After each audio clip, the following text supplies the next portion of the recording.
Ever since I was 3 years old, I feel like I've lived two lives, experienced two worlds.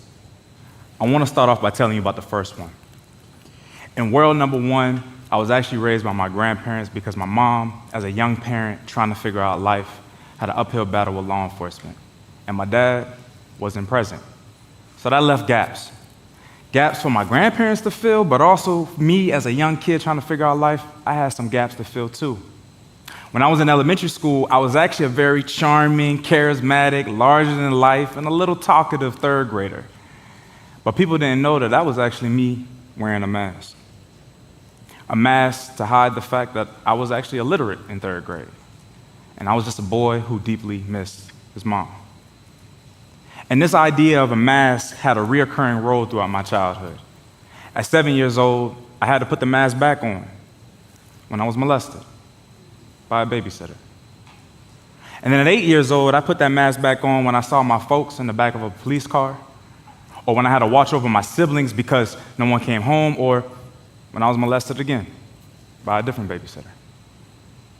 And as you can imagine, this idea of a mask and my identity through my childhood became inseparable. By the time I was a teenager, I was always wearing that mask. I was wearing that mask when I was 13 and I smoked weed for the first time on a college tour, no less. I was wearing that mask when I was 14 and I had to see my grandparents get divorced. I was wearing that mask when I was 15 and I got robbed at gunpoint and I didn't even have no money. And I was really wearing that mask when I was 16 years old, when I had some homeboys getting caught up in gang activity and all of a sudden I'm ducking shootouts.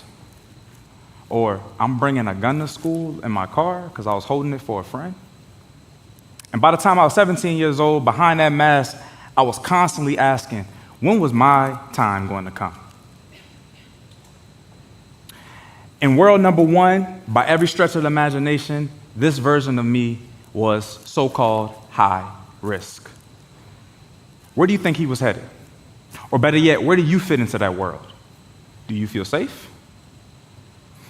But remember, I said it was two worlds. And now I want to tell you about the second one.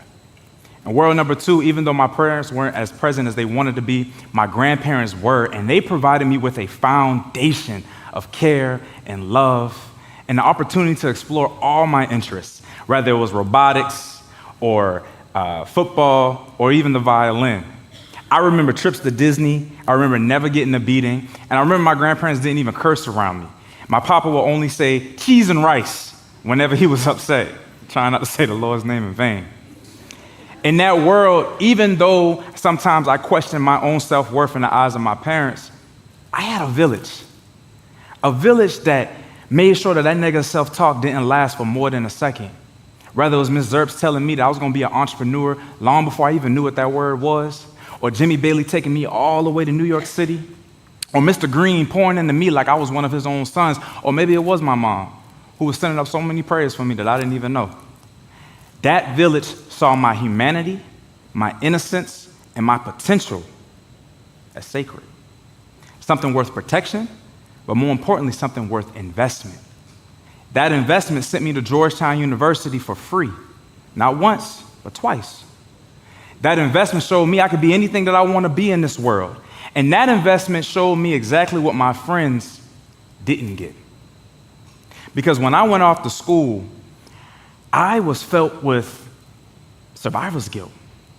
My homeboys had the same amount of humanity, innocence, and potential as I did, but I was there and they weren't. I felt as though people didn't really see what was going on because when my friends were victims of gun violence, I was at the hospitals. Or when my homeboys got locked up, I was picking up the phone calls in between class. And when we were children, people really didn't see that when I was putting on that mask to use my white voice to maneuver us through situations, they didn't know how to code switch. Or when the schoolwork came easy to me, they struggled. Or when we were doing the same stupid stuff, they got caught. And I didn't. So you know what? Maybe I am the exception. But not because I was any different, but because I was viewed in a different light. And that is why I came back home. Because I think there is a more light that we can shed on these so-called high-risk youth. There's an opportunity for our systems and our institutions to make sure that the Jeromes of the world don't happen on accident, but they happen on purpose.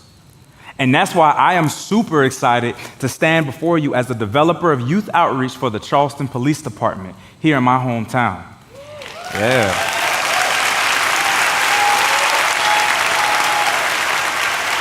And I am even more ecstatic that I have a progressive agency that is willing to back my bold and wild ideas as to how we might humanize our children.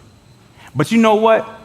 Even with my passion, the little bit of education I got, being from this city, I got a secret to tell you. I ain't the guy for the job.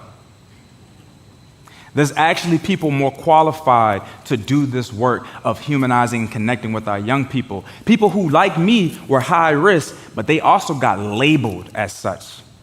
And they had to live with that stigma. These individuals are folks from the community who we refer to as credible messengers. Credible messengers are people from a community that have shared lived experience with our young people who are most equipped to guide them through their own paths. Across the nation, we define credible messengers as individuals who may have had a criminal past. They have been incarcerated. But here in Charleston, we've actually expanded that definition of what we consider a credible messenger. Yes, it's somebody who may have been formerly incarcerated, but it's also someone who may have been a part of a gang or street-oriented lifestyle. Or maybe it's somebody who was system involved in a different way, like foster care. But also, a credible messenger can really just be a true change agent ready to impact the lives of our young people. They are already doing this work. My argument is that it is time for us as a city, as a government, and as a region to formalize that impact. And I'm here to tell you, CPD is ready to do just that. We have a new initiative that I'm able to spearhead that we refer to as High Flyers. The High Flyers program is aimed at really addressing the felt needs of these high-risk youth here at a local middle school right here on the peninsula. And shout out to Charleston County School District for their continued support. Because what we're doing is we're addressing the root cause by providing trauma-informed therapy, restorative family engagement, place-based workforce development, and you probably can guess it, credible messenger mentorship. If I can paint a picture as to what this work can do, imagine a plane leaving from Los Angeles, going all the way to New York City. Upon takeoff, if you change the nose of that plane just a few calculations, it can land in Washington, D.C. thousands of miles later. That is what we have the potential to do. Small, iterative changes early enough can change the ultimate destination of our children. And I know what you might be thinking. You telling me a police department is entertaining the idea of working alongside someone with a criminal past? Ain't that a little risky? Let me entertain that idea. There's an equation for risk. Risk equals threats times vulnerabilities times consequences. In 2022, the number one cause of death for a young person was gun violence. So how risky it is for us not to try something different, something innovative, to actually save our young people. And there are actually municipalities across the country who have found ways to mitigate this so-called risk.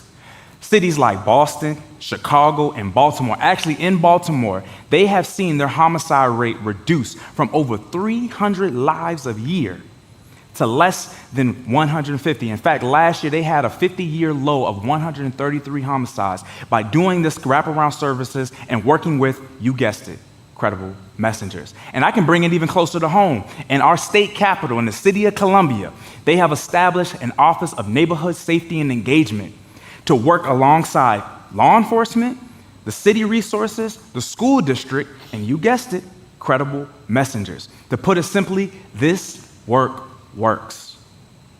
And we have an opportunity to bring that here to Charleston. But the only way that we can really do this work is if we really think about our role in the lives of these young people, how we provide opportunities for them to take off the mask, how we be a part of that village. Because if it takes a village to raise a child, what do you think it's going to take to save one? And so my call to you is for those of you who work with high-risk youth, I challenge you to change your perception of them and see them not as high risk, but view them as the emotionally wounded young person they actually are. And for those of you who may not work with that population, I also got a challenge for you. I need you to support our credible messengers and their organizations through advocacy and funding, so that way we can get the policies changed, we can get them the training, and we can get them the access to be the right village member for those young people. Because if we do that, we all play a role in the fight. We all can help a young person take off that mask, and we all can make our communities just a little bit safer. Thank you.